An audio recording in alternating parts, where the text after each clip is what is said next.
Suntem din nou în direct de aici, din Gruia, de pe stadionul Constantin Rădulescu din Cluj-Napoca. CFR 0, Petrolul 1, după golul marcat de Teșeira din lovitură de pedeapsă, după o gravă eroare a portarului Mihai Mincă, care l-a tras de tricou pe Astafei în careul de 16 metri, în urma căruia Teșeira a marcat însă și o greșeală sau chiar două greșeli grave ale centralului Radu Petrescu, care nu a acordat al doilea cartonaș galben la Teșeira în două faze în care Teșeira a comis hands. Dacă la hands nu acorzi galben, când acorzi? Iată și faza penaltului cu Mincă, cum îl trage de tricou pe Astafei. Complet neinspirat portarul CFR-ului. Apoi Teșeira l-a executat pe golkeeperul formației din Gruia. Teșeira la golul cu numărul 4 în poarta CFR-ului în 4 partide consecutive. O nouă seară grea pe stadionul Dr. Constantin Rădulescu. Dacă CFR Cluj nu câștigă nici astăzi, ar fi a 8-a partidă înregistrată de clujeni fără să reușească o victorie în Liga 1. Bineînțeles, a 8-a partidă consecutivă, un bilanț catastrofal pentru echipa din Gruia.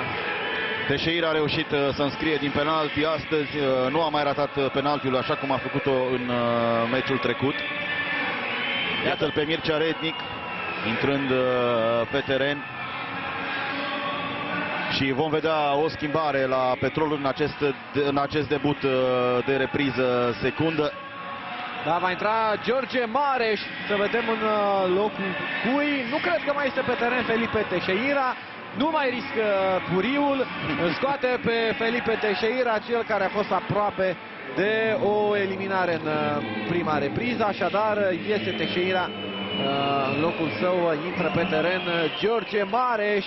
Să vedem cum va arăta echipa Petrolului fără Teșeira, un jucător care a fost artizanul din jocul lupilor în prima repriză. O minge aruncată către Victoraș Astafe, a respins însă de acolo la arie. Balonul ajunge la Iacolis, va fi tușă pentru Petrolul. Și iată că Radu Petrescu le-a creat un mare avantaj celor de la Petrolul, care vor putea juca în 11 oameni în această a doua repriză, pentru că nu l-a eliminat pe Teșeira. Rednic nu a mai riscat și l-a înlocuit cu tânărul Mareș, care în partida precedentă a dat o pasă de gol, o centrare, în urma căreia Astafei a marcat cu un șut la colțul lung al porții lui Bălgrădean. Este la abia al 5-lea meci pentru Mareș în acest sezon al Ligii 1. CFR-ul în atac. O minge în spate pentru Muniru la mijlocul terenului. Ganezul nu are cu cine să paseze.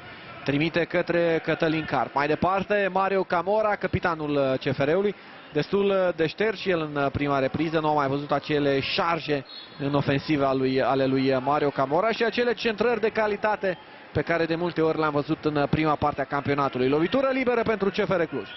Camora din nou, oricum unul dintre jucătorii esențiali ai CFR-ului, acest Mario Camora. Făcea meciuri excelente și în grupele Ligii Campionilor. Unul dintre puținii jucători din acea gardă veche rămas aici la CFR. Astafei, talonată de Iacolis, recuperează croatul Petrucci pentru Tadei, combină cu Iacolis, Ferebori Dore coborât mult, se întoarce Dore, ține bine de balon, în dreapta pentru Cianturia, întâmpinat de Peteleu, Dore combină cu Cianturia, urmează centrarea pe jos a lui Cianturia, Satli și va fi lovitură de la colțul terenului pentru CFR în acest al doilea minut al reprizei secunde. Aproape să profite Gregori Tadei de o neatenție a lui Satli, însă nu a putut relua golgheterul CFR-ului. Și iată prima lovitură de la colț pentru echipa lui Trică. Eugen Trică, un antrenor care a fost nevoit în prima repriză să facă și o schimbare. Deac a fost înlocuită de Cianturia, iese pe Sania și respinge din propriul careu. Mingea ajunge din nou la Georgianul Cianturia, o centrare slabă. Acum vine un șut al lui Păun în blocajul lui Astafei. O minge pentru Ferebori Dore. Reușește să paseze cu Cianturia, Carp în fața careului Petrucci, o minge aruncată pentru Păun. S-a grăbit Petrucci și a trimis din prima. Păun nu a reușit să recepționeze această minge. Ce victorie ar fi pentru Petrolul, un succes astăzi pe terenul CFR-ului, aici unde echipa de pe stadionul Ilie Oană nu a mai reușit să câștige din 1972, de altfel a fost și unicul succes înregistrat de ploieșteni pe terenul ceferiștilor. Se grăbește Iacolis, aruncă de la margine pentru congolezul Dore, acum Muniru, din nou ganezul la balon, în spatele său este Filip, din prima, o pasă pentru Cianturia. Mi s-a părut că a fost faultat georgianul. Aici Mareș de lângă Lari, însă faultează noul jucător aruncat în luptă de Mircea Rednic. Nu, a fost mingea a părăsit terenul de joc, a ridicase asistentul Fanionul. Iacolis pentru Carp. Învăluie Camora în partea stângă, ajunge la balon capitanul CFR-ului, trimite centrarea, Satli, cât pe aici să greșească, Peteleu și el acolo presat de Cianturia, trimite balonul în afara terenului de joc, doar aruncare de la margine pentru cei de la CFR. Se complică mult fundașii Petrolului în acest start de repriză secundă. Am văzut și puțin mai devreme o nouă neatenție în defensiva Petrolului. Aruncă de la margine Iacolis, probabil va trimite mingea în careul advers. Așa se întâmplă, a respinsă Satli până la Muniru din prima, ganezul. Încă o respingere a lui Coman de data aceasta. Carp nevoit să întoarcă balonul până la Mincă, ieșit în afara careului de 16 metri. Mincă acum cu o minge lungă pentru Tade. Se apără bine Geraldo Alves și respinge. Greșește Cronaveter. Tade rămâne în posesie, în dreapta pentru Cianturia, față în față cu Peteleu. Vine și Astafei să sprijine pe fundașul stâng al Petrolului. Da, și Messi al Georgiei deocamdată nu mai sclipește cum a făcut-o în alte partide. O centrare a lui Iacolis pentru Păun. A trecut jucătorul CFR-ului pe sub balon, ține mingea în joc, Camora. O nouă centrare pentru Ferebori Dore, prea înaltă și această centrare a lui Camora. Plouă cu mingi în careul lui Pesania. A intrat mai determinată CFR-ul de la cabine. Trebuie și acum o cădere a lui Peteleu acolo peste Georgi Cianturia. Radu Petrescu lasă jocul să continue, posibilitate de contraatac pentru cei de la Petrolul. O minge pentru Victoraș Astafei. Vine Muniru, nevoit să întoarcă pentru Filip. Șutul lui Filip pe lângă poarta lui Mincă. N-a tras deloc rău Filip, au avut emoții clujenii la această execuție a mijlocașului de la Petrol. Încă o dată șutul lui Filip, era la post oricum Mihai Mincă. Iată, deocamdată Petrolul nu resimte în niciun moment absențele de marcă pentru această partidă. Să nu uităm Beța, Pablo de Lucas, Tamuz, Tiche, Încoi nu pot evolua în acest meci. Chiar și fără aceste piese importante, Petrolul conduce CFR-ul la Cluj cu scorul de 1-0 pe tabelă. Un fault al lui Mareș asupra lui Larie. În faza de mai devreme am văzut o nouă combinație ratată de cei doi atacanți ai CFR-ului, Tade și Dore. Satli acum cu capul până la Filip. Control bun al balonului la mijlocașul defensiv al Petrolului. În dreapta așteaptă Nepomuceno, primește acesta. Excelentă intervenție a lui Mario Camora. O minge pentru Gregori Tade. Vine acolo în întâmpinare Geraldo Alves. Acum Petrucci în centru, lasă pentru Muniru. Cu toată echipa în propria jumătate de teren, cei de la Petrolul. Dore se întoarce și Radu Petrescu dictează fault. A fost total pus acolo de congolezul Dore, scapă fără galben jucătorul CFR-ului. Se resimte Geraldo Alves, cel care, vă spuneam și în prima repriză, a pierdut o singură dată contra CFR-ului de când a venit în Liga 1. Se ridică în cele din urmă capitanul Petrolului. Încet, încet ne apropiem de minutul 55. În continuare e o adevărată alarmă în tabăra fostei campioane de la Cluj. CFR-ul este condusă de Petrolul. Ar fi al treilea eșec consecutiv în fața propriilor fani. De mult nu mi-aduc aminte, George, ca CFR-ul să fi pierdut 3 meciuri consecutiv acasă. Cred că nici în anul în care a promovat în prima ligă nu s-a întâmplat așa.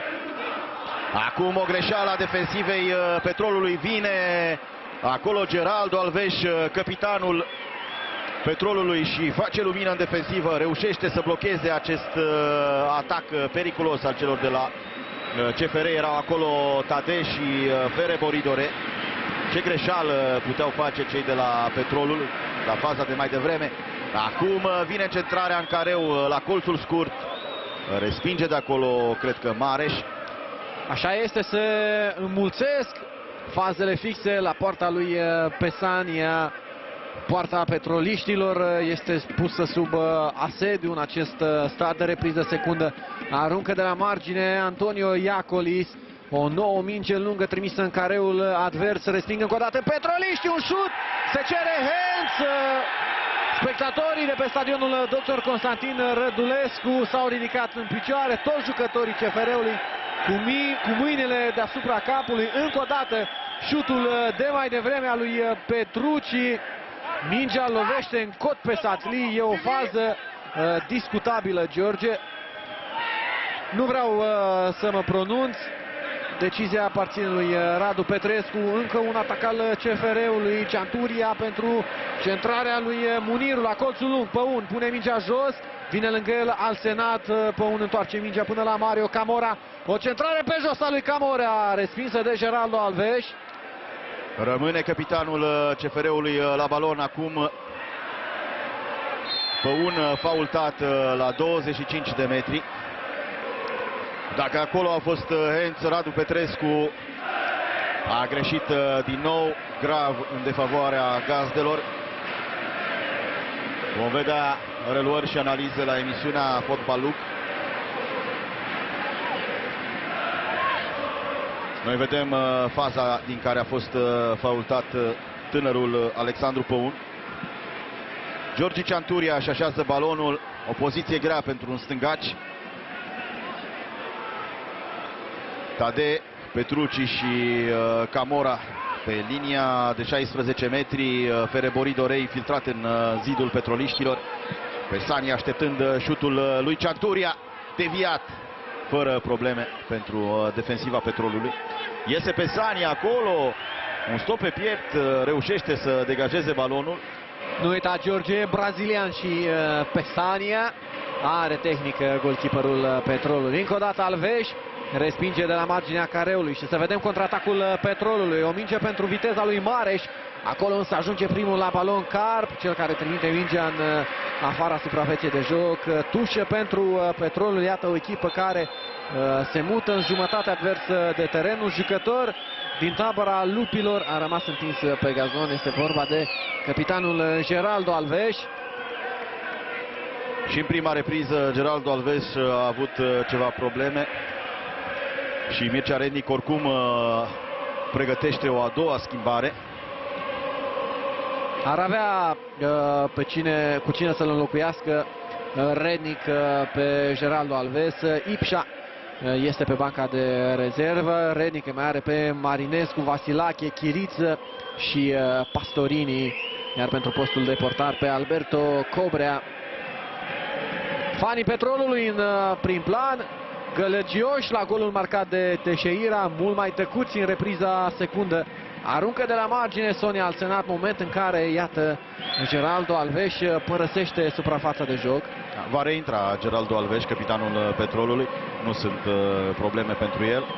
Se luptă acolo Păun în apărare și reușește să trimită mingea în afara terenului de joc. Al Senat aruncă de la margine.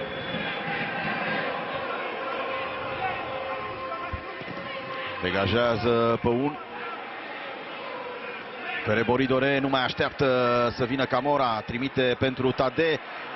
Indolenta de la această fază pierde balonul și acum mingea la Pesanie. Tadeu, evoluție extrem de ștearsă și în această partidă. Francezul pare că nu-și regăsește forma din tur. Aruncă Iacolis pentru Tadeu. Aici Cianturia schimbă jocul inteligent până la Păun, la marginea terenului. Păun deposedat de Alsenat. Tadeu în careu. Se întoarce golgheterul CFR-ului. O minge în spate. Ferebori, Dore, gol! Badu! După 5 secunde de la golul marcat de Ferebori, Dore ridică mâna centralul partidei Radu Petrescu și acordă un offside după semnalizarea tușerului. O semnalizare extrem de târzie venită de la margine. Nu înțeleg de ce a durat atât de mult această decizie a tușierului. Începuseră să se bucure jucătorii CFR-ului când tușierul a ridicat fanionul. Aici este offside. Este offside, însă tușierul a întârziat mult până a ridicat fanionul. Ne-a pus și pe noi într-o postură incomodă această decizie a arbitrilor pe acea parte. Se află Aurel Oniță din Constanța. Un tușier cu decizii controversate de-a lungul carierei sale. Așa cum am văzut astăzi și deciziile lui Radu Petrescu. Un penalti reclamat de cei de la CFR la un hands în careu neacordat de Radu Petrescu. Teșeira neeliminat după 2 hands-uri, niciun cartonaș galben scos de Radu Petrescu la acele atingeri ale balonului cu mâna. Cianturia pentru Ferebori Dore, întâmpinat acolo de Peteleu. Recuperează Filip balonul din fața lui Dore. Acum Peteleu urcă în partea stângă pentru Mareș. Combină frumos cei doi. Peteleu la marginea careului. Greșește serviciul pentru Mareș și respinge defensiva CFR-ului. Și trebuie să rectificăm, George, o informație oferită puțin mai devreme. Tușierul care a ridicat fanionul este Mircea Grigoriu. Pe partea cealaltă se află Aurel Oniță. Iată un nou atac al CFR-știlor. Mario Camora pentru Alexandru Păun. Vine lângă el Alsenat, cel care îl faultează pe Păun. Și va fi lovitură liberă pentru CFR Cluj. Moment în care am intrat în minutul 60. Iată Radu Petrescu scoate galbenul și îl arată lui Sonia Alsenat. Cristian Ipcea se pregătește să intre la Petrolul, se află la marginea terenului. Să vedem dacă Rednic alege să-și betoneze defensiva în această ultimă jumătate de oră a partidei.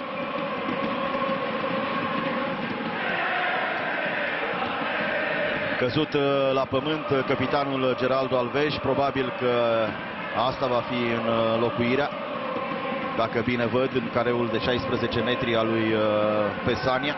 Da, imagini iată... cu Mircea Rednic, care așteaptă să vadă ce se întâmplă cu capitanul său. Și va intra un croat puternic, acest Ipșa, un jucător adus de la Regina. 10 meciuri pentru el în Liga 1, niciun gol. Un fundaș puternic, un fundaș înalt. Iată a doua modificare făcută de Mircea Rednic. Va fi lovitură liberă pentru CFR Cluj.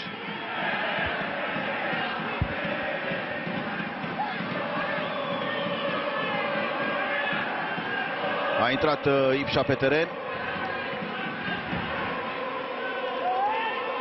Și acum Radu Petrescu se pregătește să fluiere. Cianturia în careu.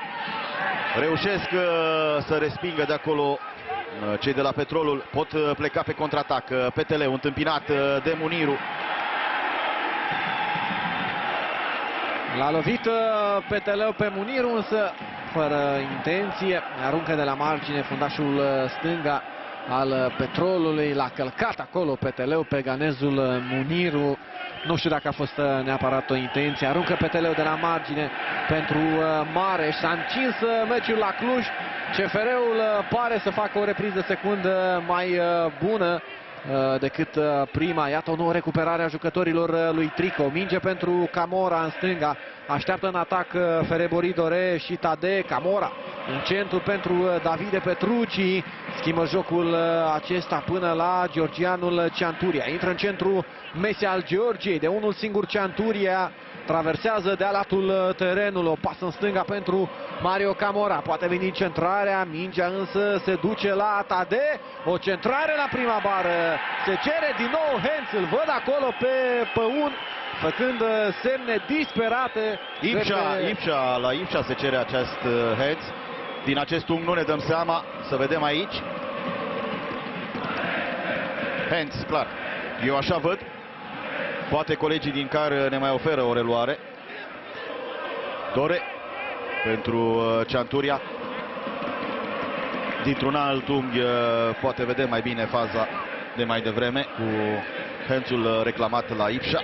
Da, din păcate un meci cu multe faze controversate. Radu Petrescu nu a avut deloc o partidă ușoară. Iacolis pentru Muniru. Se încurcă Muniru, în cele din urmă pasează în centrul lui Petrucci. Atacă ca la handbal jucătorii CFR-ului. Camora, concentrare pentru același Ferebori Dore, a despins însă Satli. Păun nu poate ține de minge și aruncare de la margine pentru Petrolul.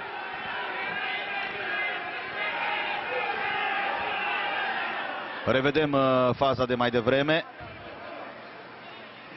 Da, îl atinge din picior, îi sare mingea în mână, dacă bine văd eu la Ipșa.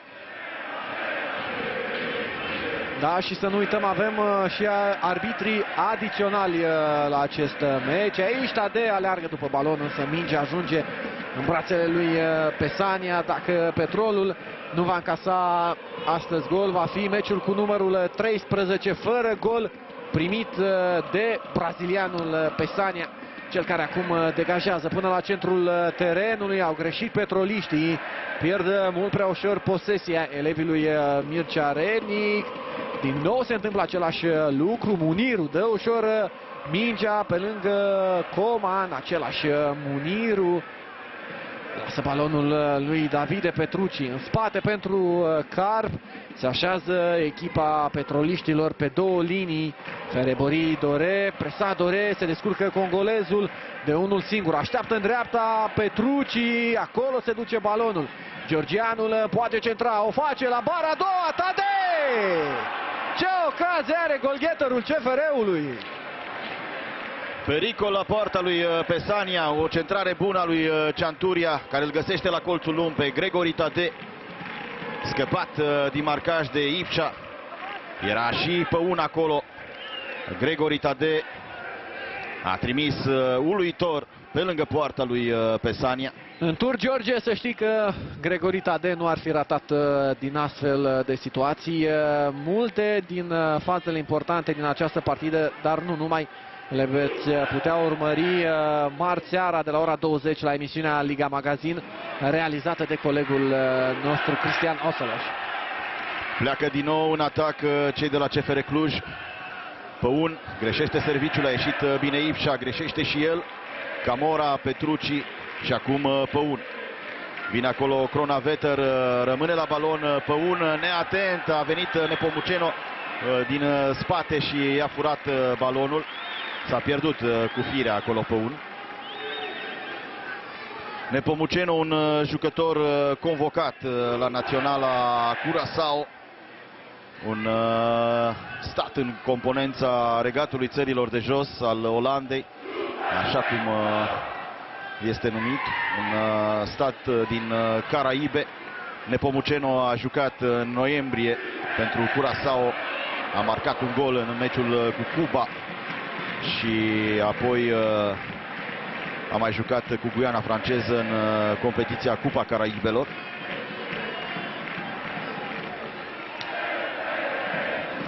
Pesania calmează jocul. O a doua repriză mult mai intensă decât prima parte. Nu uitați, de la ora 20 pe Luc TV se joacă meciul dintre Steaua și Viitorul, o altă partidă extrem de atractivă. Aici Radu Petrescu lasă jocul să continue. O minge trimisă în stânga pentru viteza lui Mario Camora. un jucător bântuit și el de multe accidentări în ultima perioadă. Din nou, Mario Camora dă mingea pe lângă Alsena, centrează Camora, respins de acolo însă Filip. Cronaveter nu reușește să trimită balonul pentru Mareș, recuperează cei de la CFR. Petrucci în stânga pentru Păun, combină Păun și Petrucci, mută Păun jocul pentru Cianturia în partea stângă, vine Peteleu și respinge pentru moment. Rămân ceferiștii în posesie cu Iacolis pentru Cianturia. Cianturia, o minge pentru Doren, Careu pentru Tadei și blochează Pesania. Ce intervenție are golkeeperul Petrolului! Gregori Tadei îi scoate din sărite pe fanii formației CFR Cluj. În mai puțin de 3 minute francezul ratează două ocazii rarissime. Încă o dată faza de mai devreme, o fază frumoasă construită de elevii lui Trică. Șutul lui Tadei care le ia la țintă pe Pesania. Nu ai voie să ratezi din acea zonă, singur cu portarul Petrolul. Iată șutul lui Tadei, îl lovește pe Pesania. Cât de bine a făcut acolo balonul Doreca, un veritabil pivot. A reușit să aibă controlul mingii și apoi să-i paseze decisiv lui Tadei. Păun. Petrucci pe Reboridore. Aleargă mult congolezul, o pasă bună pentru Păun. Vine centrarea lui Păun, se izbește de Ipșa și lovitură de la colțul terenului.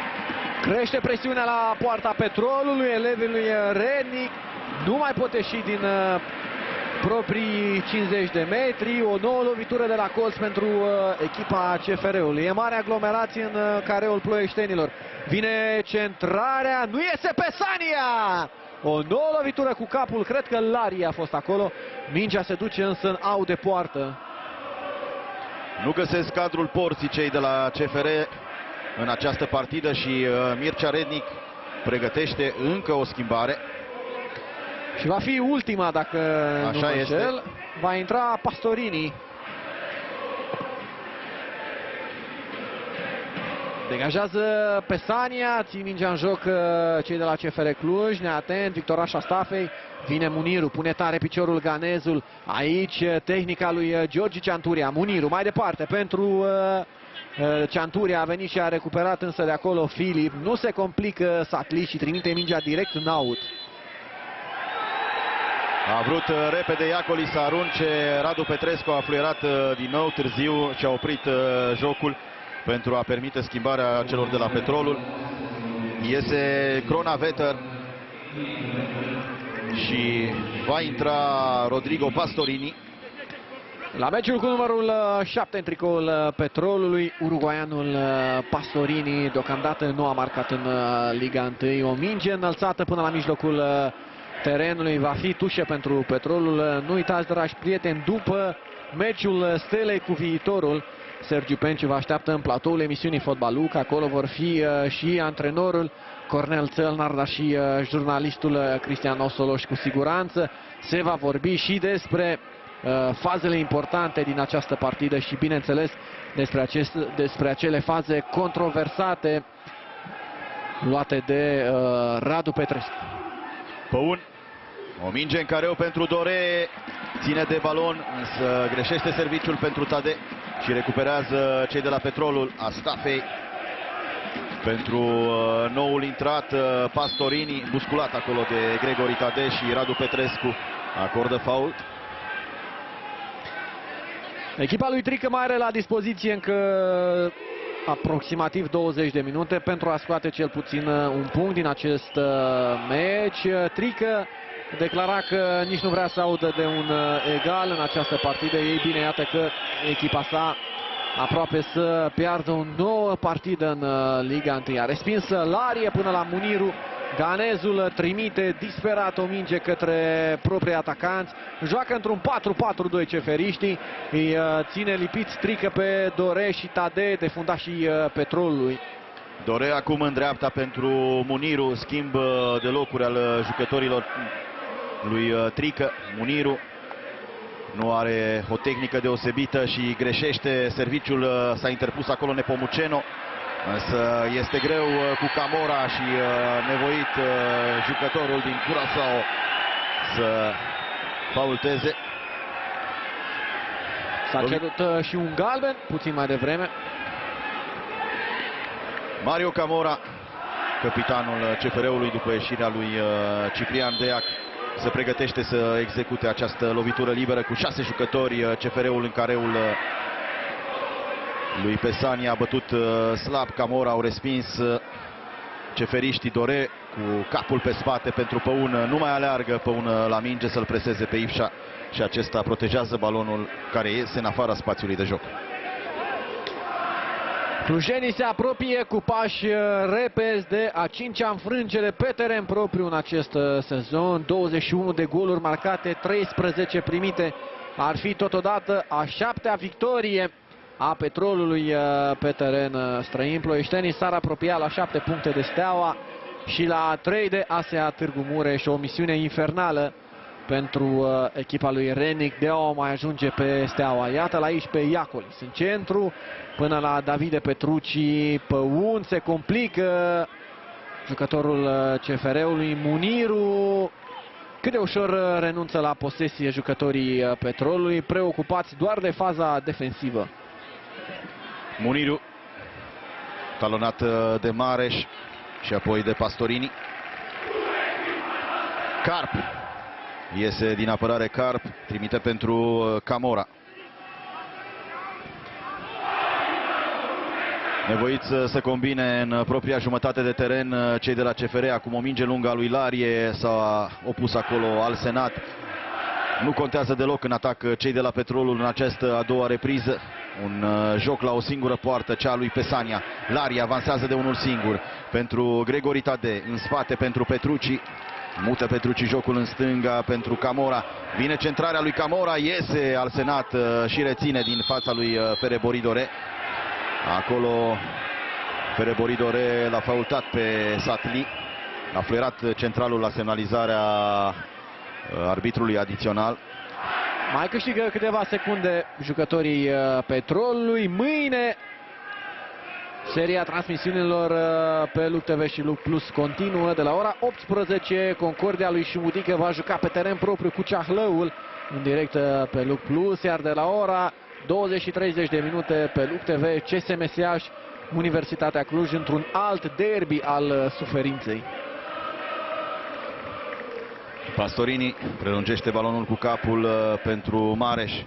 Muniru ridică balonul acolo. Greșește Petrucci, greșește și Filip. Greșel de ambele părți și un fault la centrul terenului. Muniru este cel avertizat. Vede și ganezul CFR-ului. Nu, Petrucci, da? Petrucci. A pus talpa Petrucci. Radu Petrescu nu l-a iertat pe jucătorul CFR-ului. Încă un sfert de oră plus minutele de prelungire până la fluierul final. Moment în care petroliștii repun mingea în joc. Se luptă acolo Nepomuceno cu Mario Camora. Are câștig de cauză capitanul CFR-ului, se degajează greșit până la Al Senat. Sonia Al Senat de unul singur centrează și va fi out pentru Petrolul. Aruncă Al Senat de la margine până la Pastorini. Întâmpinat acolo de Muniru. Reușește Pastorini să trimită balonul, însă doar în afara terenului de joc. Noi revedem centrarea lui Camora și duelul dintre Fere Boridore și Satli. O nouă minge lungă. Trece Filip pe sub balon. Fere Boridore greșește congolezul. Pastorini. Astafei dispărut din jocul Petrolului. E și normal, echipa Petrolului a jucat mai mult în propria jumătate de teren. Astafei nevoit să facă de multe ori pressing de unul singur. Aruncă de la margine jucătorii lui Rednic țin departe mingea ploieștenii de poarta lui Pesanea și cred că este lucru cel mai important pentru Haita Lupilor. Iată-l aici pe Iacolis cu o cursă furibundă de unul singur. Lasă jocul să continue Radu Petrescu. Mareș, deposedat și el Petrucci, trimite o pasă interesantă cu exteriorul până la Georgi Cianturia. Georgianul CFR-ului din nou își pune mingea pe stângul și greșește pasa. Revine la balon Cianturia, însă trimite greșit în spatele lui Păun și balonul iese din nou în afara terenului de joc. Și iată că Trică pregătește schimbarea. Nu mai așteaptă Trică minutele de prelungire ca să îl introducă pe Iazici, așa cum a făcut-o la meciul precedent de la Mediaș. Probabil i-au dat cei din conducerea CFR-ului un ceas lui Trică ca să vadă timpul regulamentar de joc. CFR-ul pleacă pe un nou atac din propria jumătate de teren. Larie către Muniru, aleargă Tade, însă lângă el stă lipit Satli. Mingea iese în afara suprafeței de joc. Va fi tușă pentru echipa lui Mircea Renic. Iată, Puriul nu-și iartă formația pe care a antrenat-o în sezonul trecut, timp de 4 etape. Vă spuneam, doar o victorie pentru Renic pe banca CFR-ului. Și în acest moment se va produce schimbarea. Iese de pe teren Petrucci, în locul său intră bosniacul Iazvici, un jucător care a marcat 2 goluri pentru CFR Cluj, ambele în turul campionatului. O schimbare ofensivă făcută de Trică, totul sau nimic. A scos un mijlocaș la închidere și a introdus un atacant. Iazvici la prima atingere de balon, în stânga pentru Mario Camora, întâmpinat de Nepomuceno. Camora în centru pentru Muniru. O diagonală a lui Muniru care nu ajunge decât la Peteleu. Îl căuta pe Cianturia acel balon. Peteleu avansează. Se apropie de careul de 16 metri. Peteleu de unul singur, întâmpinat de Carp acolo. Acum Muniru. O diagonală a lui Muniru pentru Iazici. Lasă Iazici balonul să cadă. Arsenat în fața lui Iazici. O minge în careu pentru Gregori Tade. Întoarce la Dore. Lasă Dore pentru Păun. Nu știe ce să facă Păun acolo cu balonul. Acum Iazici. Și un offside semnalizat de la margine, cred. Da, a ridicat fanionul Mircea Grigoriu din București. O șansă importantă ratată de CFR Cluj. La limită, dar e offside. A venit din offside Iazici la pasa lui Păun. Acolo Păun nu a știut ce să facă cu balonul. A rămas întins pe gazon Peteleu. Vedem faza unde s-a accidentat fundașul Petrolului.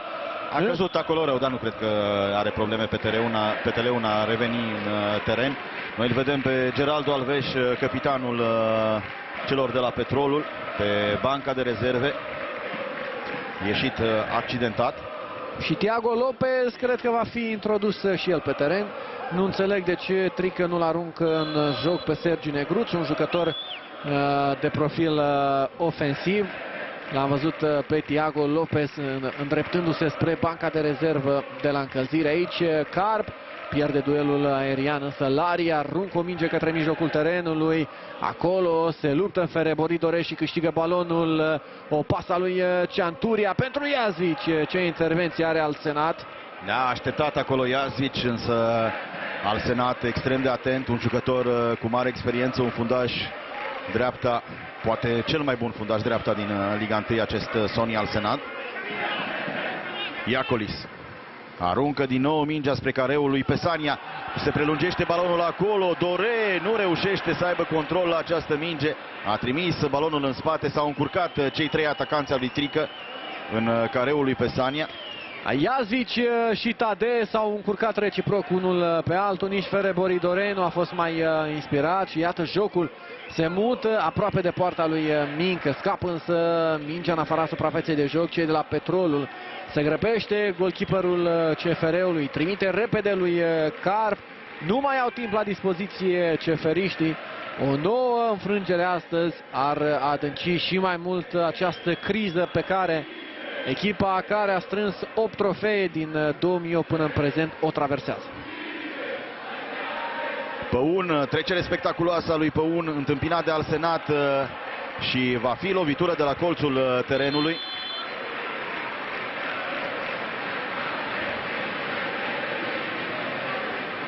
Și cred că se va face acum schimbarea. Nu, Trică întârzie.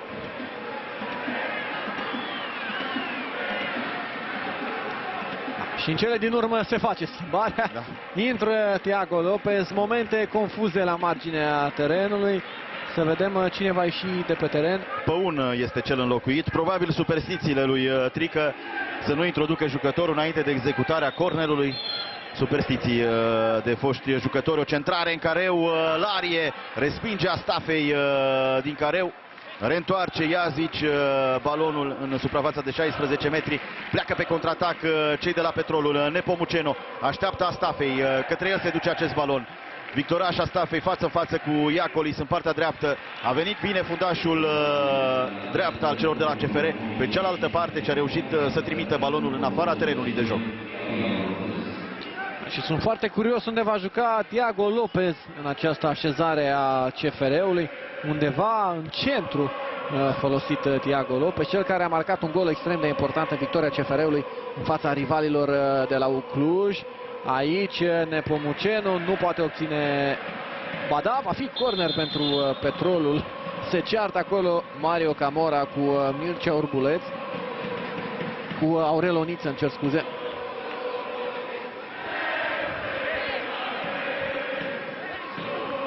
Lovitură de la colțul terenului. Nepomuceno se pregătește să execute acest corner. Probabil prima fază fixă, dacă nu mă înșel, mai periculoasă a celor de la Petrolul în această a doua repriză. Astafei, un luft. Acum un duel Ipșa-Dore. Ținut Dore de Ipșa.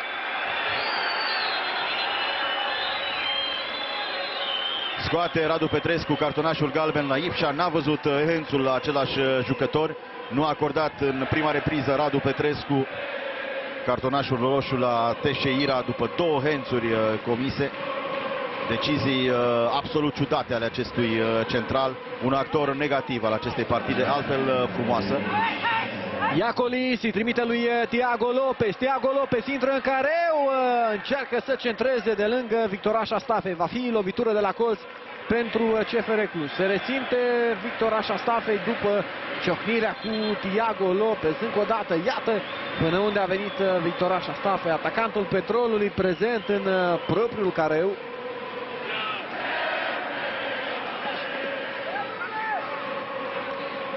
În cădere, Thiago Lopez cred că l-a lovit în figură pe Astafei. Se execută această lovitură de colț la prima bară. Respinge de acolo Pastorini în afara terenului de joc. Aruncă din nou repede Cianturia pentru Muniru. Cianturia și din nou Muniru cu o minge la colțul lung. Alsenat reușește să respingă. Ștarp nevoit să întoarcă în spate până la mincă. Aștepta puțin mai devreme Iazici la a doua bară, însă Alsenat încă o dată atent a respins jucătorul din Haiti. Aici par să se complice cei de la Petrol, însă Peteleu atent îi trimite lui Victoraș Astafei. Acesta cu o pasă direct în aut, o decizie care îl enervează la culme pe Mircea Renic. Aruncă Thiago Lopez de la margine pentru Tade. Nu a putut relua pe spate francezul. Și acum posibilitate de contraatac. Nepomuceno greșește serviciul pentru Astafei. A intervenit Thiago Lopez și Iacolis cu o minge din nou pe vârfurile CFR-ului. Intervine Filip și blochează acest atac. Scapă însă Filip balonul în afara terenului, talonat acolo de Larie. Una dintre cele mai negre perioade din epoca modernă a clubului din Gruia, o formație care se apropie de un nou eșec în campionat, însă mai sunt câteva minute până la fluierul final. Să-l vedem pe Muniru, pasează în dreapta până la Iacolis, vine centrarea lui Iacolis, se cere penalti! Petrescu însă nu fluieră la căderea lui Fere Boridore. Eugen Trică probabil a citit pe buzele lui. Încă o dată centrarea, aici este o simulare clară a lui Ferebori Dore. Nu cred că l-a atins Al Senat. De aici, din această reluare, nu ne putem da seama. Dar rămân la părerea mea că Ferebori Dore a căzut mult prea ușor în careul lui Pesania. Dacă am avea o reluare dintr-un alt unghi, probabil că am reușit să ne elucidăm. Peteleu aruncă de la margine pentru Petrolul când au mai rămas mai puțin de 3 minute din timpul regulamentar de joc. Echipa lui Rednic conduce după mult timp aici în Gruia, încercând să bifeze o victorie importantă care să o țină în trena ASEA-ului Târgu Mureș și a Stelei. Tiago Lopez cu o centrare la colțul scurt. Tadee nu reușește să lovească acest balon și va fi corner.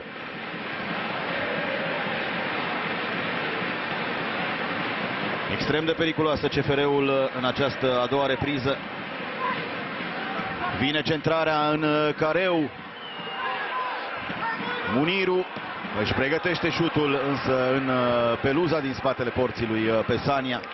Muniru nu e un șutior de calitate.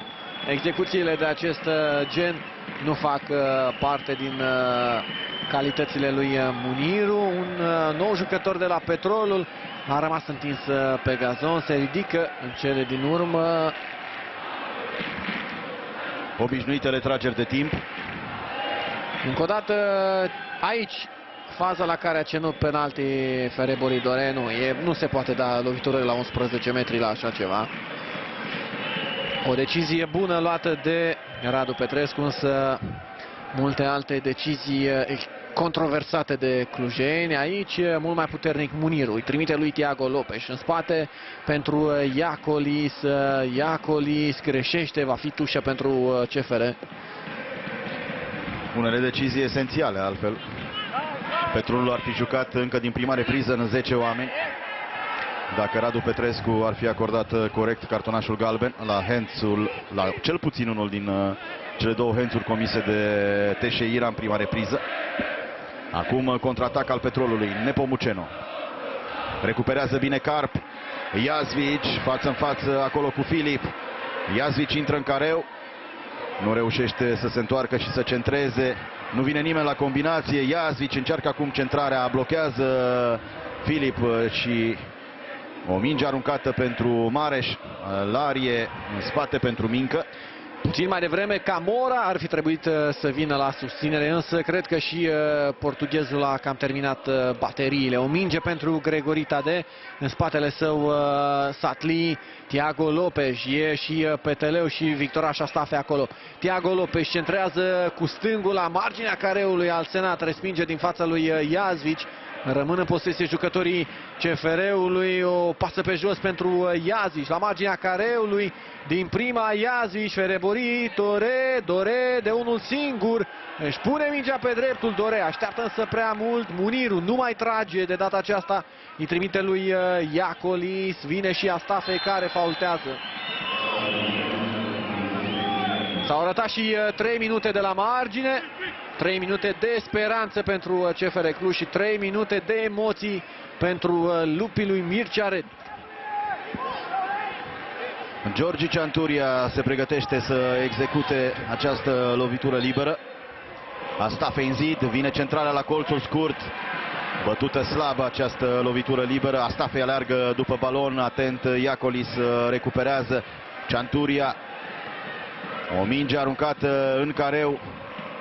Defensiva Petrolului și ea atentă, reușește să respingă. Continuă însă presiunea celor de la CFR cu Iazvici, blocat acolo de Al Senat, cred, și Iazvici a ieșit cu mingea în afara terenului de joc. A trecut un minut din timpul de prelungire acordat de arbitrul Radu Petrescu, care alături de Mincă au fost eroii, actorii principali ale acestei partide.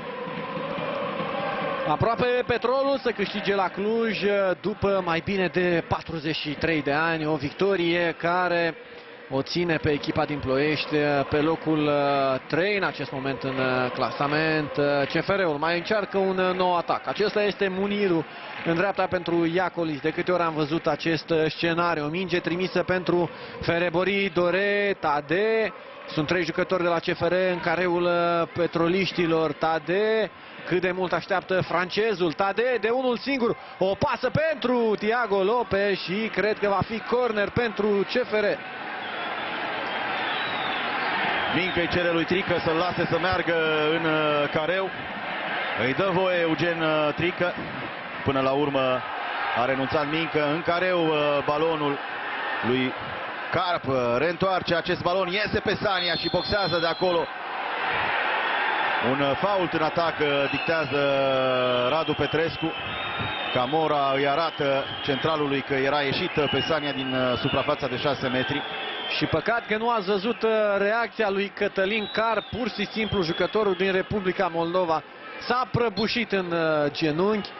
O imagine dezolantă cu ceea ce se întâmplă aici în Gruia.